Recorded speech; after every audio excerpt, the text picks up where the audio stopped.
Alors, un petit point sur les audiences télé de la Formule 1 l'année dernière. La F1 limite la casse, forte croissance en Chine.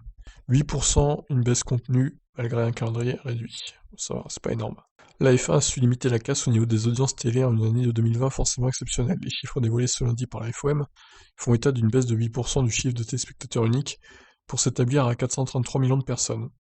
Ce qui est somme toute logique avec un calendrier passé à 17 courses seulement contre 21 en 2019. Il y a eu aussi l'effet toute Europe à prendre en compte, car, puisque le calendrier s'est tenu sur le vieux continent, certains marchés ont dû faire face à des horaires inadaptés, sans leurs grands prix locaux. L'absence du Grand Prix Austin diffusé largement par ABC a beaucoup joué également. L'audience cumulée à la télévision est passée de 1,9 milliard à 1,5 milliard, mais la F1 rappelle que ce chiffre ne reflète pas une baisse de l'audience en général, mais est le résultat de la diminution du nombre de courses et donc d'événements à regarder à la télévision. C'est vrai, c'est pas faux. Et la plus forte audience s'établit à 103,7 millions de personnes pour le Grand Prix de Hongrie. Le Grand Prix du Portugal a attiré 100 millions et demi de personnes, et le Grand Prix de Sakir 98 millions, la Turquie 89. Dommage, la Turquie, c'était quand même l'une des meilleures courses, donc pareil pour le Grand Prix de Sakir. Le report des JO de Tokyo ou de l'Euro 2020 ont tout de même aidé la F1 à maintenir ses chiffres. Géographiquement, la F1 a le plus progressé sur le marché décisif de la Chine, 43% sur un an. Aux Pays-Bas, malgré l'absence de Zandvoort, l'audience progresse aussi de 28%, portée par Lewis Hamilton. Le marché au Royaume-Uni a progressé de 10%. Et la France alors, avec la victoire de Gasly. Surtout, le sport a poursuivi sa croissance sur les réseaux sociaux, ce qui est décisif pour reconquérir les jeunes générations. La F1 est même le second sport mondial ayant connu plus de croissance dans le numérique.